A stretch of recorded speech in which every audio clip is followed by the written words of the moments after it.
الحمد لله الحمد لله وكفى وسلام على عبده الذين اصطفى أما بعد فأعوذ بالله من الشيطان الرجيم بسم الله الرحمن الرحيم إن يثقفوكم يكونوا لكم أعداء ويبسطوا إليكم أيديهم وألسنتهم بالسوء وودوا لو تكفرون. صدق الله مولانا العظيم. وقال رسول الله صلى الله عليه وسلم انصر أخاك ظالما أو مظلوما أو كما قال عليه الصلاة والسلام.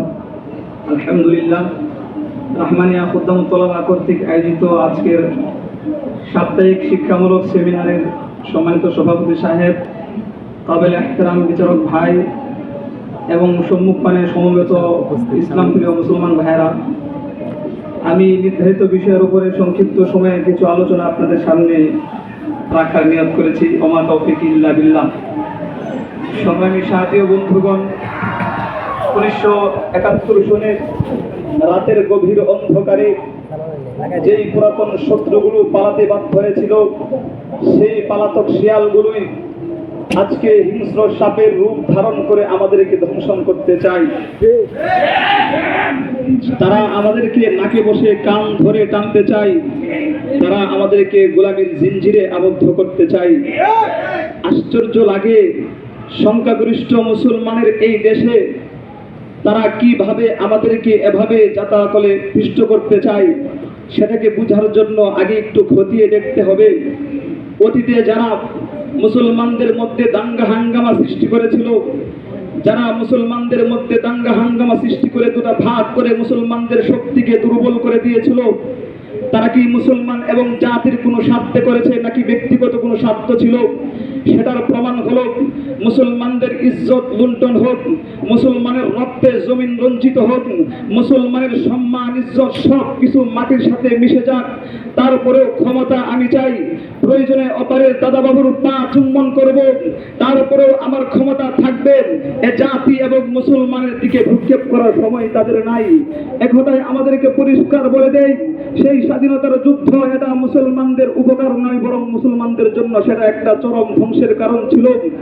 ভাইরা আমার, আপনি তাকিয়ে দেখুন, মেম্বার, চেয়ারম্যান, এমপি, মন্ত্রী সহ উকিল, জজ, ব্যারিস্টার সমস্ত নেতৃস্থানীয় পদগুলোর মধ্যে হিন্দুদেরকে বসিয়ে রাখা হয়েছে এবং তাদেরকে এই উচ্চ পদগুলো দেওয়ার কারণে আজকে আমাদের সামনে চরম সেই দশাগুলো ভেসে আসছে। একটি দুইটি নয়, একবার দুইবার নয়, একাধিক বিষয়। সেই মর্মান্তিক করুণ কাহিনীগুলো যখন আমাদের সামনে আসছে, তখন তার সামনে আমাদের কোনো উত্তর থাকে না।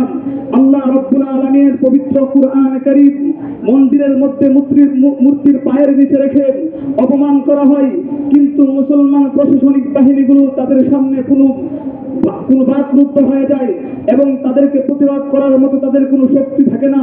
শুধু তাই নয়, সাম্প্রতিক কালে তাকে দেখুন, ফরিদপুরের মধুকালীর দিকে আমার যুবক ভাইদের কি অপরাধ ছিল।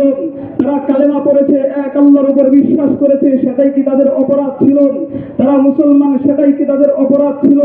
তারা উগ্রপন্থী নয়, সেটাই কি তাদের অপরাধ ছিল? তারা শান্তি চায়, সেটাই কি তাদের অপরাধ ছিল? তারা সুযোগে সদ্ব্যবহার করে মুসলমানদের উপর হাত তুলেছে, অথচ 90% মুসলমানের দেশে প্রশাসন তো দূর কি বাদ, এলাকার মানুষও সেই হিন্দুগুলোর বিরুদ্ধে কোনো পদক্ষেপ গ্রহণ করে নাই। তার চেয়েও মারাত্মক কথা হলো, মুসলমানদের ইজ্জত লুণ্ঠন করার জন্য, মুসলমানদের মুখে চুনকালি মাখার জন্য, মুসলমানদের মেয়েদেরকে প্রেগনেট করে, তারা মুসলমানদের মেয়েদেরকে প্রেগনেট করে হিন্দু হতে বাধ্য করছেন এবং ধর্মান্তরিত করছেন। তার চেয়েও মারাত্মক কথা হলো, তাকে দেখুন, যেই দেশের স্কুলের ভবনগুলো মুসলমানের টাকায় নির্মিত, যেই দেশের শিক্ষক শিক্ষার্থীর বেতন এদেশের মুসলমানের ট্যাক্সের পয়সা দিয়ে হয়, যেই প্রতিষ্ঠানগুলোতে আমার আপনার ভাই মুসলমান 90% পড়াশোনা করে, সেই প্রতিষ্ঠানগুলোতে মাহে রমজানের ইফতারের সময় একসাথে আল্লাহর দরবারে মুনাজাত করার মতো সুযোগটাও দেওয়া হয় না। শুধু তাই নয়, তাকে দেখুন, কয়েকদিন আগে শনিবারে যখন আমরা কারগুজারি শুনেছিলাম, সেখানে বলা হয়েছে বাংলাদেশের মধ্যে এমন কিছু গ্রাম আছে যেই গ্রামের মধ্যে নিজের বাড়িতে তারা কুরবানি করতে পারে না, তার মানে হলো কুরবানি করার জন্য অন্য গ্রামে তাদেরকে সেখান থেকে অন্য গ্রামে যেতে হয়। আমাকে সেটা স্মরণ করে দেয় সেই ইতিহাস, যখন নাকি আজ থেকে 500 বছর পূর্বে এই বাংলাদেশে গরু কোরবানি নিষিদ্ধ ছিল। বুরহান উদ্দিন নামক এক ব্যক্তি কুরবানি করার তার দুটি হাত কেটে ফেলা হয়। এই সংবাদ যখন ভারতবর্ষে পৌঁছে যায়, ভারতবর্ষে সংবাদটা পৌঁছার সঙ্গে সঙ্গে বাদশাহ ফিরোজ শাহ তুগলক সেখান থেকে মুসলমান মুজাহিদ এক বাহিনী প্রেরণ করে দেয় এবং তার সাথে হযরত শাহজালাল ইয়ামানী রহমাতুল্লাহি আলাইহি এমন থেকে বাংলার ময়দানে ছুটে আসেন এবং সেখানে তারা প্রতিহত করেন। শাহজালাল ইয়ামানীর তাকবীর হুঙ্কারেন, গৌর গোবিন্দের রাত প্রসাদ গুলুম। বলতে চাই, এই কঠিন মুহূর্তে যখন নাকি আমাদের অবস্থা সংকীর্ণ, কাদেরকে সতর্ক করবেন? সতর্ক কে হবে? তাকে করবেন। আরে মুসলমানদের মাধ্যমেই তো সেই অনুষ্ঠানগুলো, তাদের পূজাগুলো পরিচালিত হয়ে থাকে। ইতিহাসের মধ্যে লেখেন 80% মুসলমান থাকে, 20% মাত্র হিন্দু থাকে। হিন্দুরা সেই পূজার মধ্যে গিয়ে তাদের প্রসাদ খায়। আমি পরিষ্কার বলতে পারি, বিড়ালের গু যেমন হারাম, কুকুরের গু যেমন হারাম, মানুষের গু যেমন হারাম, হিন্দুদের পূজার মধ্যে গিয়ে একজন মুসলমানের জন্য প্রসাদ দেওয়া তার চাইতে আমি বলতে চাই, আমরা তো মুসলমান এমন হয়েছি, আরে বাঙালি জাতি তো এমন, যারা তাদের সামনে যখন সতর্ক করা হয় তখন বলে আমরা সতর্ক হয়ে গেছি, কিন্তু তাদের অবস্থা হয়েছে বনের সেই পাখির মতো। পাখি বলে শিকারি আসবে, জাল ফেলবে, দানা ডালবে, দানা খাবো না, শিকারি জালে ধোয়া দিব না। কিন্তু সকালবেলা যখন দেখা যায় শিকারি আসলো, জাল ফেললো, দানা ঢাললো, কিন্তু পাখি সেই বাক্য বলতে বলতে শিকারের জালের মধ্যে আটকা পড়ে গেল। আটকা পড়ে গিয়েও সে বলতেছে শিকারি আসবে, জাল ফেলবে। এই মুসলমানের অবস্থা তো তেমন। সুতরাং আমি আপনাদেরকে আরো সতর্ক করছি, যে আয়াতটা তেলাওয়াত করেছিলাম, আল্লাহ বলেন তোমরা তাদেরকে বন্ধু মনে করো, যদি সুযোগ পাই তাহলে তোমাদেরকে আক্রমণ করবে।